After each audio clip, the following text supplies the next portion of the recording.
right, and welcome everybody once again to the Appalachian Brewing Company podcast. It's Mike Parker and Artie Tafoya coming to you today from a remote location, a secret lair, not too far from Harrisburg, but a little bit north, Artie. We are at Casa de Parker.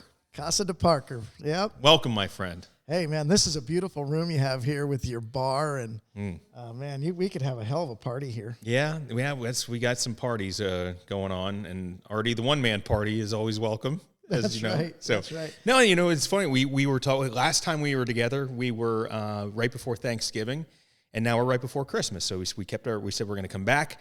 We're going to talk about a couple of things that we talked about last time that have happened, but we are in it right now, man. Like we're sitting next to a large Christmas tree at a bar, and we got a bunch of Appalachian Brewing Company beers and craft spirits in front of us. So the night is young. We got all sorts of goodies here. What do you got? Why don't you say I got a bit of a home game going on. So for me, I can. That sounded good. That was good. Hold on. That's not the one I wanted though. Okay. And wow. I have the Appalachian Brewing Company Wall Hanger Vienna Style Lager Limited Edition. What do I got here, my friend? That's the Vienna Lager. It's our hunter's beer. It's the one you should take. You should always keep it in case of survival, like an emergency. Yeah. You should always have one in your backpack. Right. I like this one because it's camouflage. It's almost like the label is camouflage. So that's right. Yeah. So no one can tell. Yeah. If you're in the woods, no one's gonna bust you with that can. Right. Yeah. Yeah. No, that's cool. That's really cool. I've seen a few, beers over the years. Appalachian actually, it fits perfectly because a lot of people think of like Appalachian Trail, obviously, but Appalachian Mountains, man, there's nothing better to do than get up there and people hunt off the Appalachian Trail and all through the Appalachian Mountains. It's you look behind me, I got two wall hangers up there. It's the other thing is I have a couple of deer hanging up here. So a couple of nice bucks there, and then you also have a nice Christmas tree. Thank you. This is one of the biggest Christmas trees I've ever seen, Mike, in a actual house. It's 11 feet tall though. Yeah. That's a beautiful tree. Thank you. Yeah, I like it. Nicely decorated. Yes, Sorry, I'm looking at the tree. No, I know. I'm looking at the mic, always. It's the first time, though, that we had to remove the door to get it in because it's not that usually when you shove a tree in, you get them wrapped, but that one's not, you can't get that one wrapped. No. It's like that's a legit tree, and I had to cut a few feet off of it. Anyway, so yeah, I just figured, you got to go big because if you have a big space, as you know from like all of your brew pubs, if you put something small... You can't put a little tree in there. No, you can't put it in a big space. You got to put a bigger TV or a bigger bar, right? To, match the space. Mm-hmm. Anyway, so wall hanger, Vienna style lager, you have? Cheers. I have the Higher Calling. All right. Let's talk about that in a second after we sip. Right. All right. Sip.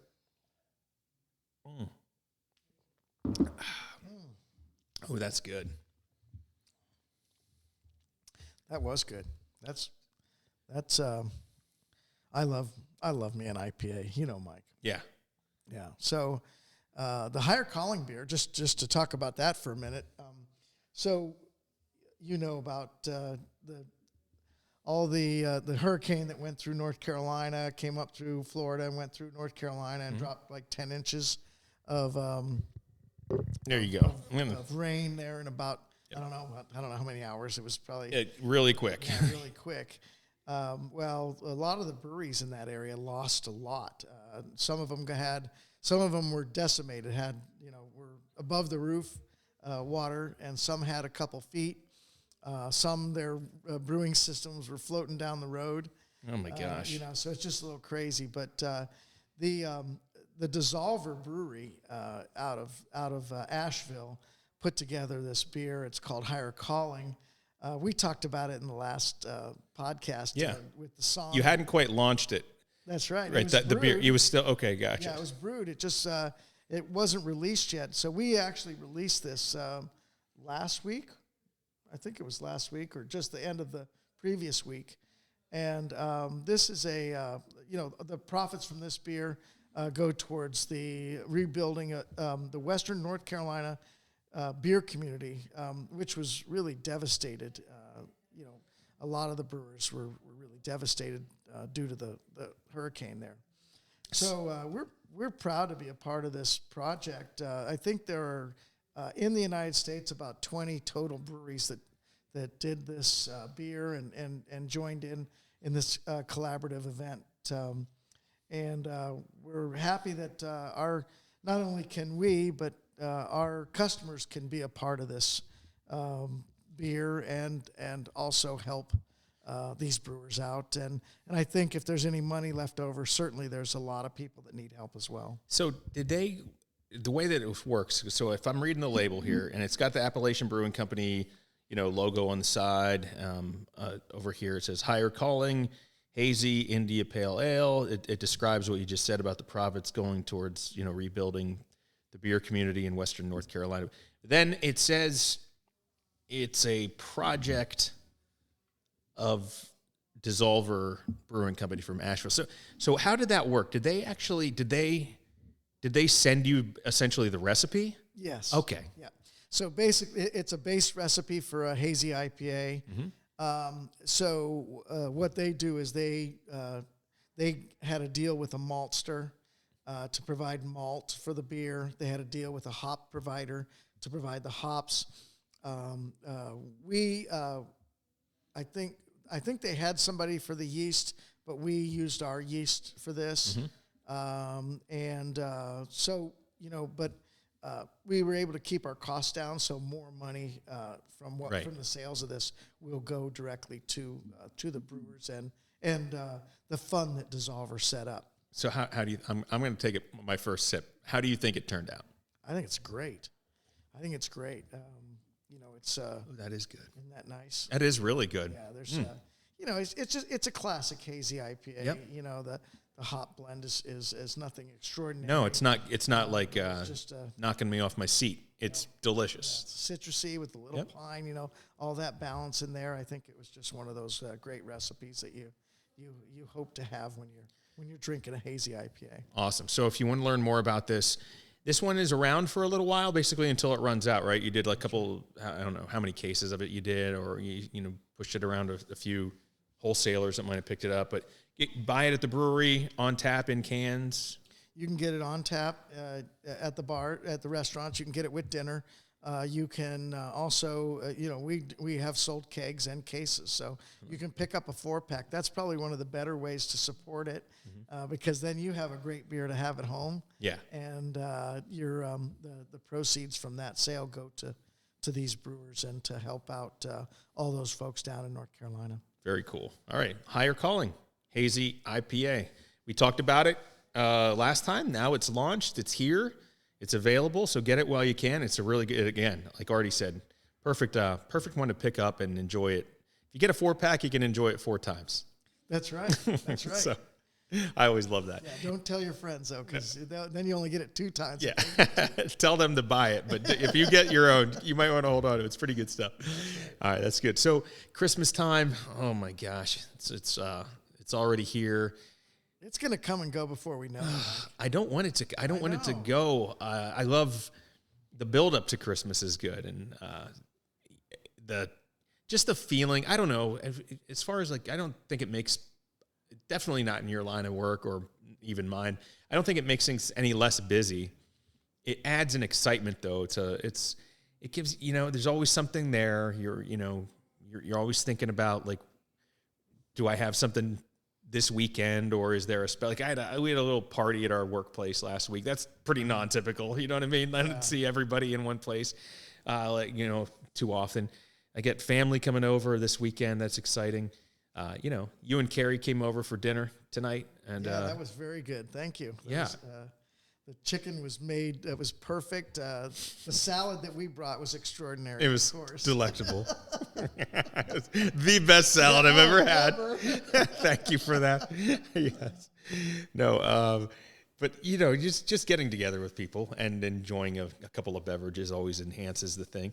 My son, right, Stone, he was hanging out. He was touting the famed Appalachian root beer at dinner? I think it was.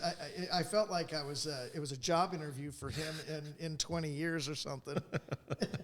Yeah, we were looking to take over soda production, but we need someone who really feels the product, someone who's passionate about it. He's passionate about that root beer, I'll tell you that. That's funny.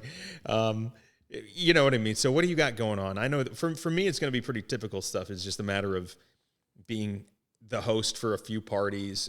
We'll go to a couple of, gatherings, church, all that stuff, and open presents.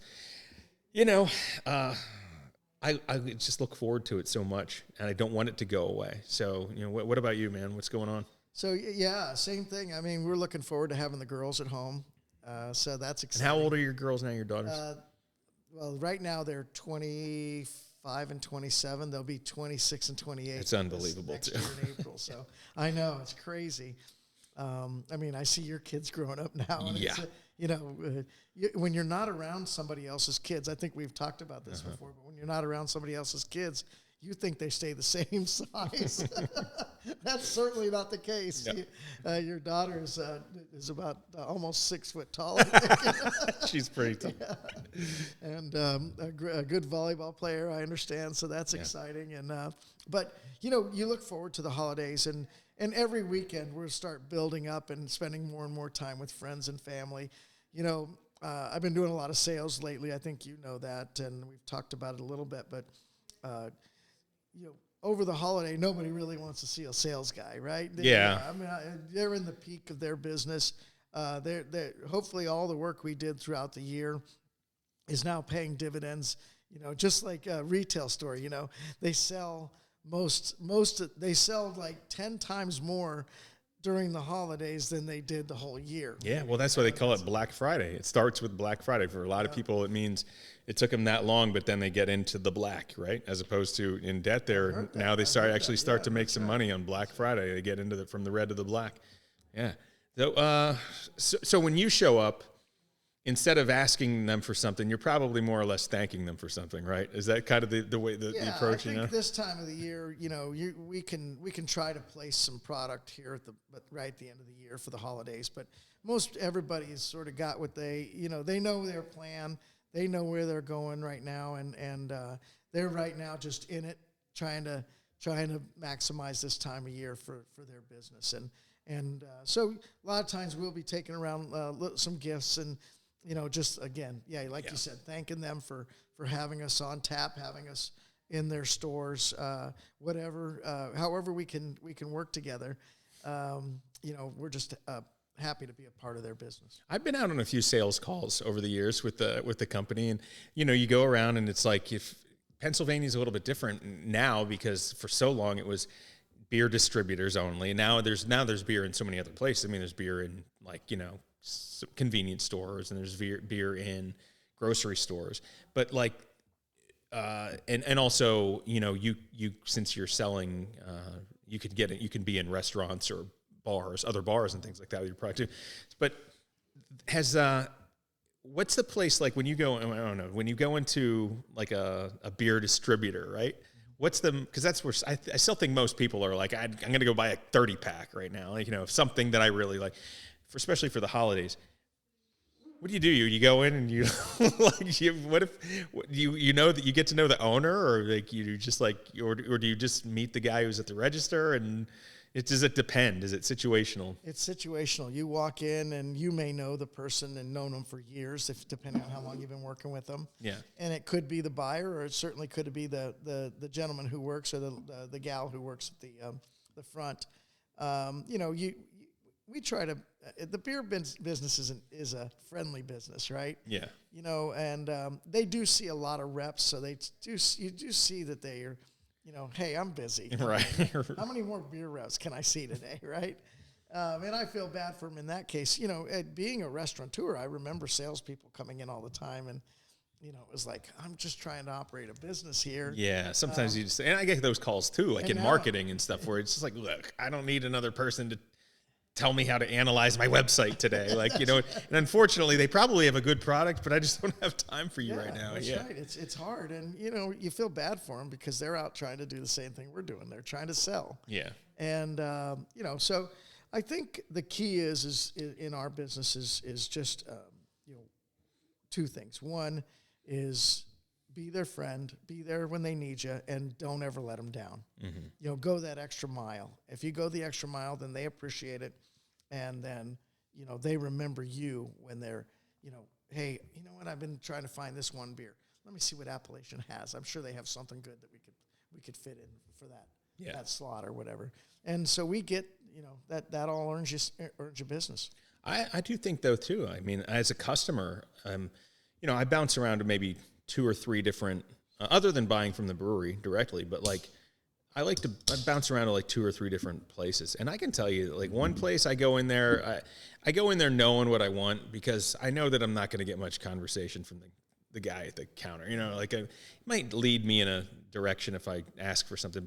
But there's one particular location I go to and like that guy's, he's crazy. He loves, like, they've got all sorts of, they've got everything sectioned off, stouts, porters, lagers, Hefeweizens, blah, blah. And like, if I say, I'm like, man, you have any, me with wheat beers and stuff like that. I would say, I don't know, I'm just like looking for like a wheat beer, or I'm looking for like for instance, your midnight refrigerator, like the brownie stout, like a pastry stout.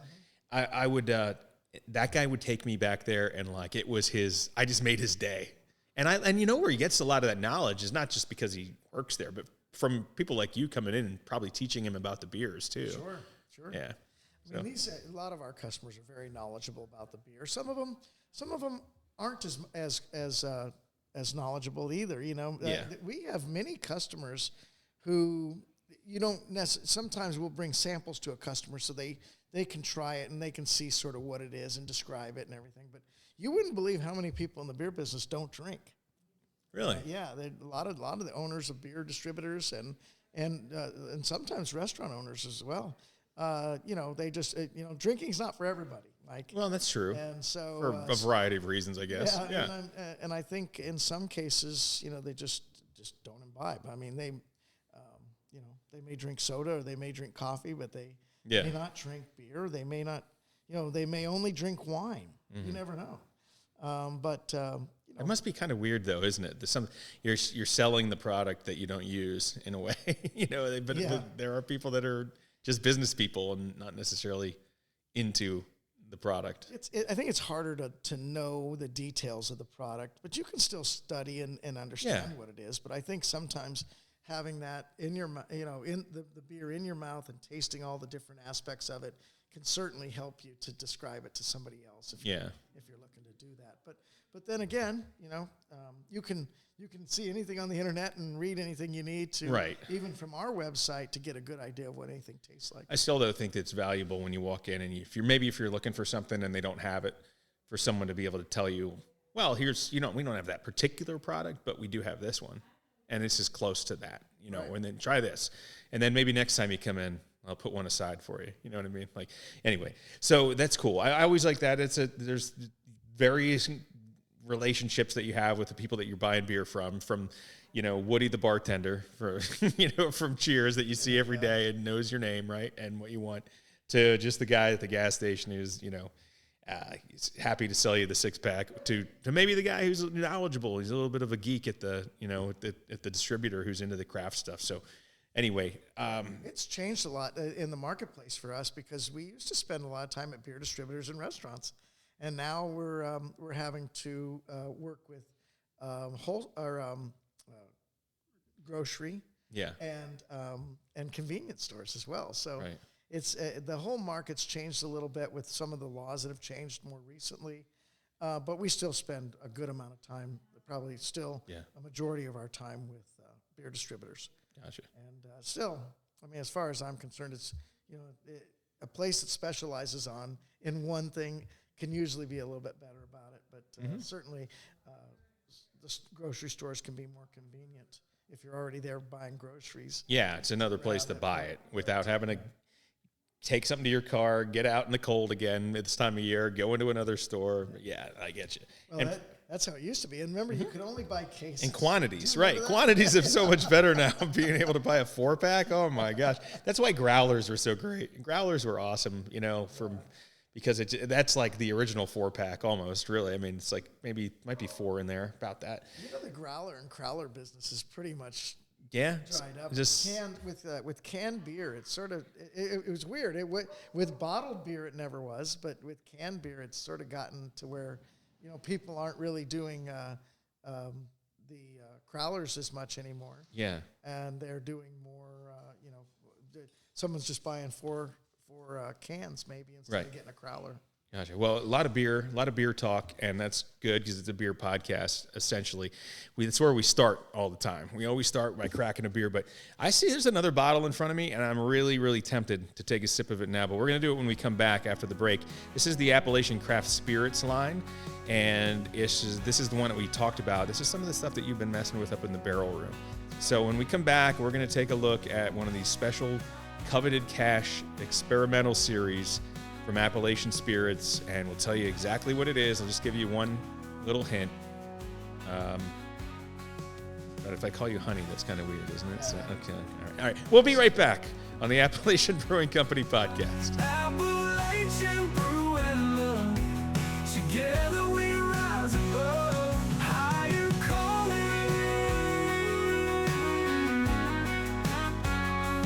We rise above. All right, and we're back on the Appalachian Brewing Company podcast. Mike Parker, Artie Tafoya, hanging out with you here in the month of December. It's just before Christmas, so happy holidays, Merry Christmas, everyone. Hope that you have a great time wherever you're going. Safe travels. Enjoy friends and family and all that time. Whatever you got to do, if you got some time off, obviously, share a beer with somebody. That's what I always say. That's right. That's a great way to start. There's always a guy who doesn't want to talk, because, there's always like the shy, like brother-in-law or uncle or somebody. You know what? You go up there, you never know. That guy might actually like enjoy having a beer with you, or he could just be a complete. If you find out that he's not that cool, then just find somebody else. There's only one beer you wasted. Right, you only wasted one beer. All right. So as we started things talking off about beer, but I wanted to get right into it because there's thank you, by the way. Last Christmas, Artie, you came. You had just built this bar, and you brought me a couple of things. You brought me some pint glasses. You brought me a sign, which it's there. It's ready to go. I just built this bar back. I like it. Yeah, thank you. About 2 weeks ago or so, and that's the point of that was to be able to decorate and stuff, and plus kind of fill out the pub side of the room. But anyway. You brought me these glasses. They're basically bourbon glasses, and that's what we have here. You want to tell me what we have here in this Cheers. This bottle right here? Yeah, this is our newest coveted cash series. It's an experimental series where Jack Flynn, who is what we call him our blender, he tends to take our bourbon and put it into all sorts of different types of barrels. And then he will take it out of barrels, blend it. He can blend 2 different barrels, and this is our first one where we actually blended 2 different barrels, bourbon, together. And so this one is it's our straight bourbon whiskey, and it's finished for 231 days in toast. So one barrel was a toasted oak barrel. And that means it's a charred barrel. Mm-hmm. So it's basically just a regular process, sort of like you would have for any regular bourbon. And then the second barrel was a honey barrel, and that barrel came from a honey manufacturer that was aging honey in a barrel. Because they'll age honey in a barrel, and it gives off a little bit of vanilla. It gives the same type of flavors to the honey as it does to a bourbon. And so not knowing, and not maybe you don't know, or maybe you do, but I understand that. So when they build a new barrel and they char the inside, they burn the inside of the wood, and then when they put the whiskey in there, it goes in. It's clear, right? And then it takes on when you get the bourbon, it comes out. Part of that is the color of it, and of course, it's all filtered and everything like that. But like the color of your bourbon comes from the wood and the char inside the barrel that it's been sitting in for. That's right. So the wood, when the wood contracts and expands due to temperature, and that's what's so good about our barrel room. It gets cold at night and it gets warm during the day. It's on the sunny side of the building in Mechanicsburg, so that sun beats through the glass there on the front side, and so when it gets warm in there, it sucks the liquid in, and then when it contracts, it spits it back out, so to speak. Nice. So it's always sort of pulling it into the wood and back out, and that's where you get that nice vanilla flavors, all sorts of different types of flavors that you can get. So depending on the wood, just like beers get their flavors from the type of grain you use, the type of hops, the type of yeast. Not the same process, but you get different flavors from the type of barrel that you use based on the type of wood, whether it's charred or not, and then if any other thing that you would put in there, and then like you said, the blending. So does aging honey, do they do that in also a charred barrel or just a normal barrel? I didn't see the inside of that barrel. I imagine it's still charred. I'm not absolutely sure. I think they char it to sort of open up the pores a little bit. Yeah. Okay. Right. So then when they pour it out, there's certainly some char. They filter it through a sieve basically. Gotcha. And that grabs most of the char that's fallen off into the liquid. Yeah. And then they'll filter it further from there. Not overly filtered, but they'll run it through to pull out any other sediment type of thing. Okay, so let's take a sip of this. Cheers. So we're drinking it neat. Yeah, so we're drinking it neat, and this beer is barrel proof. It is what they call barrel proof, which is 110 proof or 55 percent alcohol. So it's pretty hot. You'll get a little bit of hot, but what you want to do when you're drinking something like this is you want to get a nice little bit in your mouth. You want to swish it back and forth, front and back and forth, front and back. And then once it has enough saliva in it, then you swallow, and that really gives you that full flavor of the actual barrel. And you can also add a couple drops of water to this to get it to open up a little bit, and that'll allow you to further release other flavors that you'd have in it. And then and of course your nose is very important. When you smell it, you're going to get, this is amazing. I get a little sweetness from the honey. I get the honey smell, and then I get a lot of nice vanilla in there. That's really good. It's got like you said, it has a flavor to it that I've not had before. I don't think I've ever had anything other than like some sort of kind of off the liquor store shelf, like a honey, but those are heavily like honey flavored.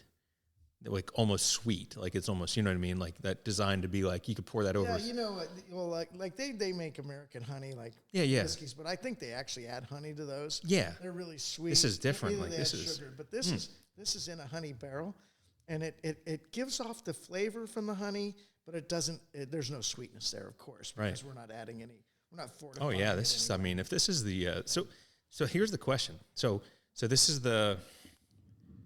This is the Coveted Cash. So Appalachian Spirits Coveted Cash Experimental Series, which means you probably didn't make a ton of this, right? No, it's really just the two barrels. And we'll never, this is like I used to say that beer is like a snapshot. It's never, as much as you try to create very, very consistent beer, and we make it consistent, every batch is still a snapshot, and it'll never be exactly the same. Now, what the bigger breweries do is they'll make 10 tanks worth, and they'll blend them all together to get that real consistency, right? Well, for us, every time we put a beer out, it's that. That's what it is.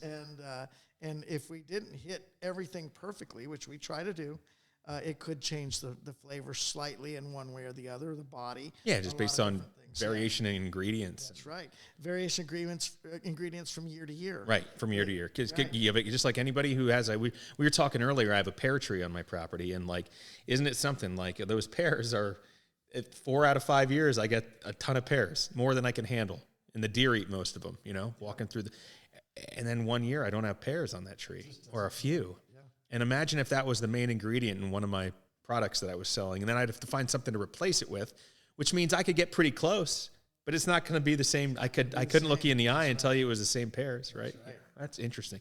Yeah. But this is really good. Isn't that nice? That is delicious. I love it, and I've sort of I told you last year I went to Scotland and got to play golf, but we also visited somewhere around 10 distilleries, I think, and I learned a lot about tasting. I learned to appreciate bourbon again and Scotch, in whiskeys altogether.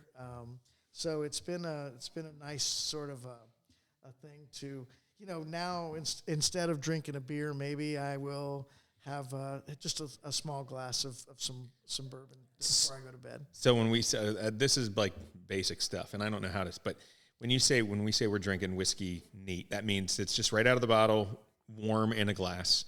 That's right. You're right.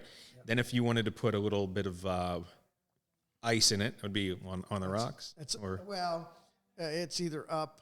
Up, okay. Yeah, up or depending on if you're on the rocks, that's on the rocks. A lot of times I now drink.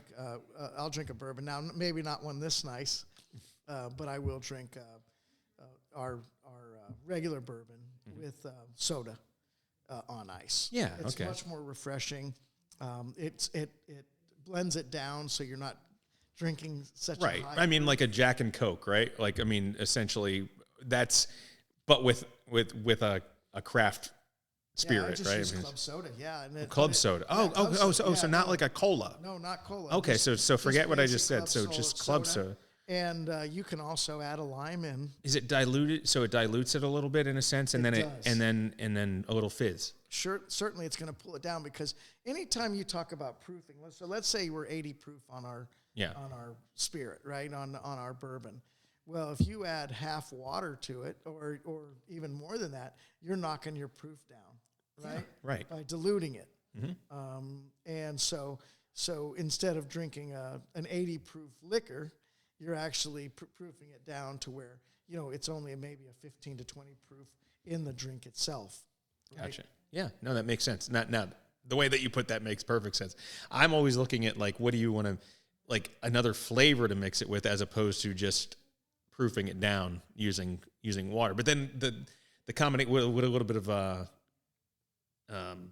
carbonation too, I guess, with that kind of changes things. Yeah. Well, when I was in Scotland, I can't remember which. I think we were at Singleton's, and it was I don't know what it was, earlier in the day, and I ordered it with soda, and I said, I hope you're not offended by me ordering this. And she goes, no, this is the way we drink it in the summertime. Mm-hmm. She said, we drink it neat in the winter because it helps warm us up. Yep. But in the summertime, when it's warm out, you don't want to drink it neat. You want to drink it with some carbonation and have that nice crispness and something a little more refreshing. That's cool. I love it. Thank you for sharing that with I haven't been able to get my hands on any of that yet, because you guys have just, like you said, it's just a couple of barrels, and you're I know that you're, so if I want to try this stuff, what you have, the snapshot before it goes on to the next snapshot, with the stuff that we're talking about now. But, like, if I want to do some tastings, you do tastings at 2 of the locations. Tell me where I can. Yeah, you can do tastings at our Gettysburg location, and the tasting room's not open all the time, but it's usually open, on the weekends mostly. Yeah, when you're busy and there's. Yeah, I mean, we can still sell you a bottle because the managers have the ability to open up the tasting area and get you a bottle if you're interested. And so Gettysburg and Mechanicsburg both have tasting rooms to be able to do that. We do sell directly out of those locations as well, so you can pick up a bottle. The Coveted Cash series. It started with our Coveted Cash port. It's a port barrel, which look at you can see the color difference between a honey barrel and toasted oak, and look at the port barrel. It's got this beautiful. Yeah, that one down there is. Can I just get a nose on that one? Sure. Let me see what. You have another bottle. Artie's working his way down the bar. He's coming back. I got to get longer arms. Do you want another glass? Should I put a little? Do you want me to grab another glass? Sure. And just grab another glass. Give me a sec. So tell us what we're looking at there. So this is the first in our Coveted Cash series. This is the port barrel.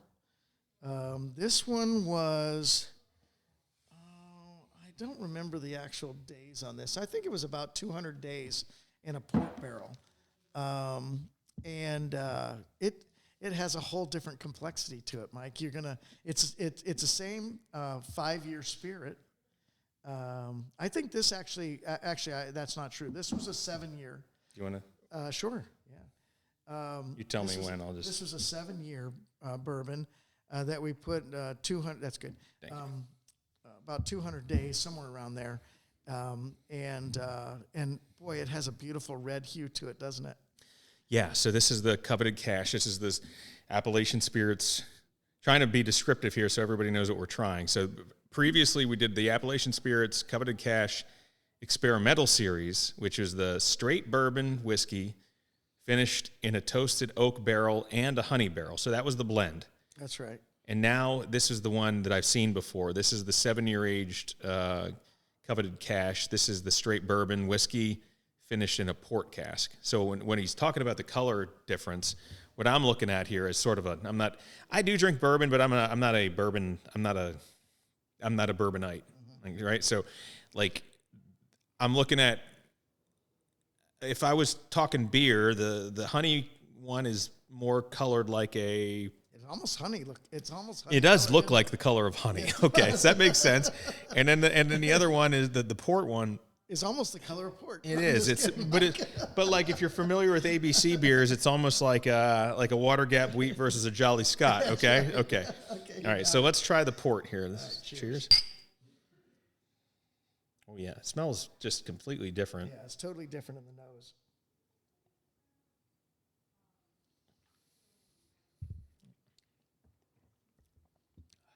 About the same proof. But you get a little more. You get much more fruit forward in this. Yeah. Maybe plum. I get a little bit of plum and that type of. It's like a richer flavor. As how do I put this? Like with the honey, there's not a sweetness there, but it's. When you said the word hot, right? Like like a winter warmer, yeah. Right? Just when you talk about that. I feel like the honey, to me, maybe it's because I'm on to the other one, and I got that warmness over with. Now I'm down, but that one's the honey seems like a little warmer. Yeah, it's a little hotter. It's only a 5-year, so the longer you age it, the more it mellows. Mellow it will. Yeah, well, that's a good way to put it. Yeah. This one's a little. They're both great. I actually. They're different, so I'm not going to compare them and say one is good and one is great or anything like that. They're both good. They're both awesome.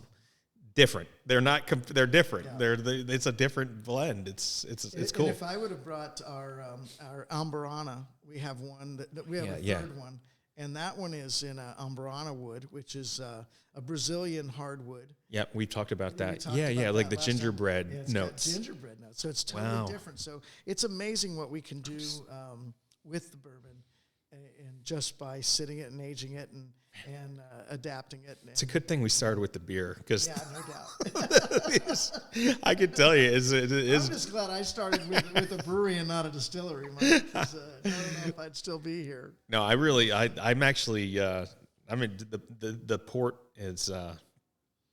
It's nice. That blend is, that's really. We're down to about 8 bottles. Mellow, smooth. So if you want to bottle the port, you might have to twist some arms to get one. But the honey's out, the Amburana's out, and then the next one out is going to be in a PX. They call it PX barrel, which is a sherry barrel. Mm. So, and that has a totally different vanilla to it. Probably my favorite is sherry, sherry casks. The PX is Pedro Jimenez. That's the type of sherry that is aged in these casks, and then they put bourbon in it, and it's amazing. Nice. Yeah. Nice. Well, listen, we tried some beer, we tried some spirits, some of the bourbon. I know there's one other box that's sitting over here. I know I hope, when we sit down to talk about stuff together every week, I know that we talk, it's the Appalachian Brewing Company podcast, right? We just kind of, it's just two guys hanging out. We don't pre-produce this thing really. Like every once in a while we'll send a text, like, what do you want to talk about? But we're kind of at that point now, like we've been doing this for the better part of four years. I think. That's right. Yeah, I think we're at 37 or somewhere. No, we're right? definitely. I think we hit 40s. Did Really? we? Yeah. I don't know. Maybe we should probably try to keep Time count. flies. When we hit 50 already, we should be. Yeah. That's where I don't We're know. gonna syndicate. Oh We're my probably gosh! gonna- At that yeah, point, we'll it's be famous. wow. That's when we get the royalties. Yeah. That's right. Then you get the royalties.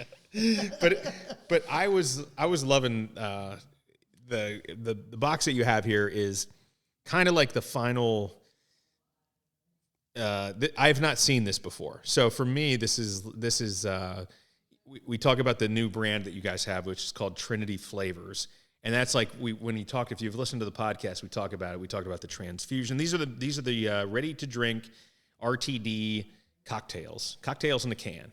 So if you talked about these, if you listened to the podcast before, we had the transfusion, the vodka lemonade, the hard iced tea. There's another one out there, right? Don't you? The espresso martini. The espresso martini, but that's not in this pack. This is you guys put the orange crush in this. Yeah, so we put the orange crush in here. okay, so what I'm looking before, this is an 8-pack variety pack. Yep, Okay, so got there's it. 2 cans of each, 2 transfusion, 2 skinny orange crushes, 2 vodka lemonades, and 2 hard iced teas. And one of the reasons why we did vodka lemonade and the hard iced tea is because you can blend them to make an Arnold Palmer. Oh yeah, it's perfect. Right, so you can actually take 2 of them, and then you get your 5th drink out of this pack.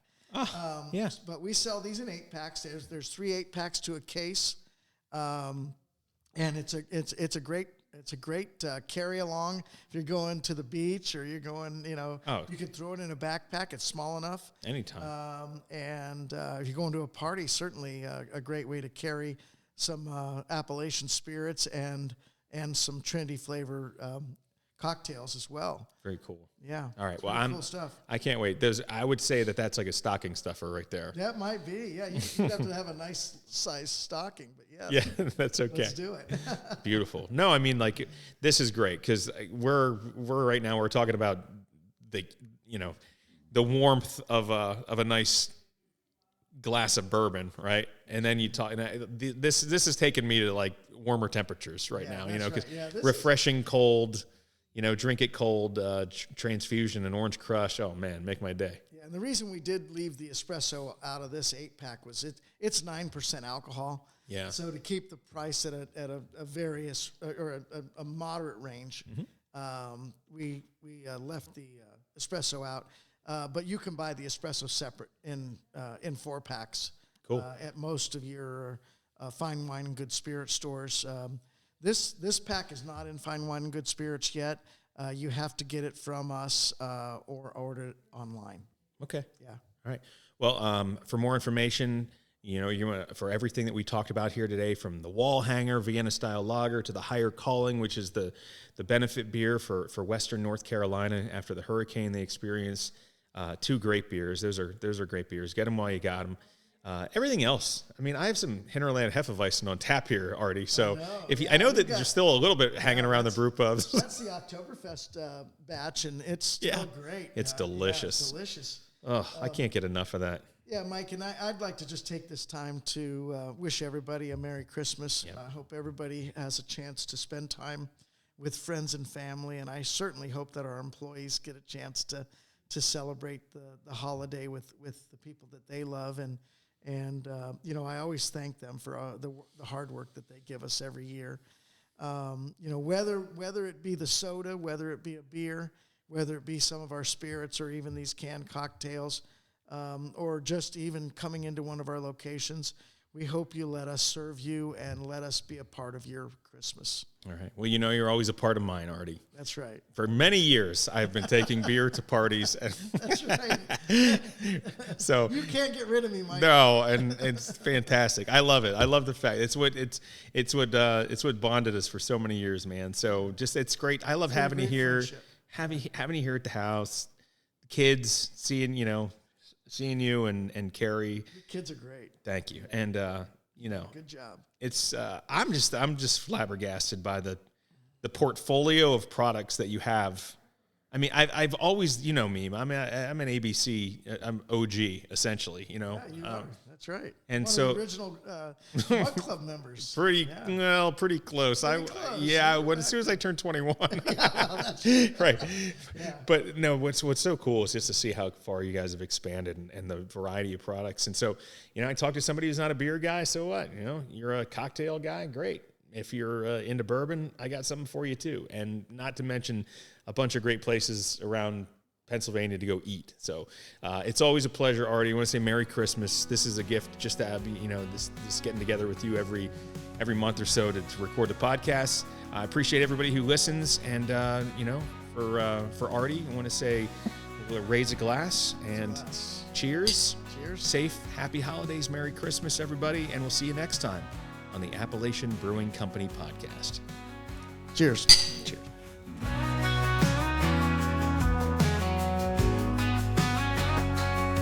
Rain fell down on Mercy Bowl.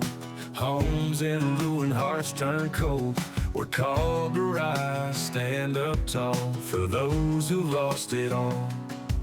In the storm's dark shadow light, hand in hand we stand and fight. Hope's a beacon shining clear, we'll dry their every tear. Higher calling, hear the cry, lift the fallen where they lie. Hope's a beacon shining clear, we'll dry their every tear. Higher calling, hear the cry, lift the fallen where they lie. Appalachian brewing love, together we rise above.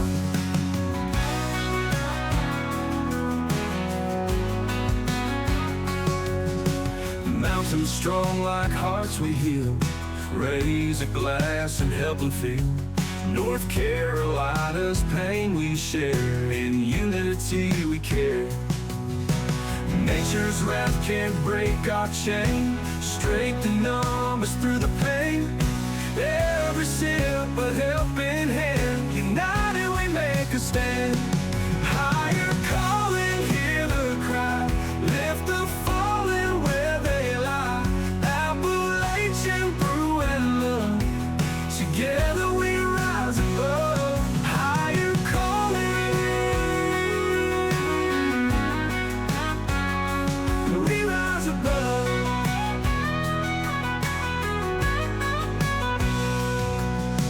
Nature's wrath can't break our chain, strength in numbers through the pain.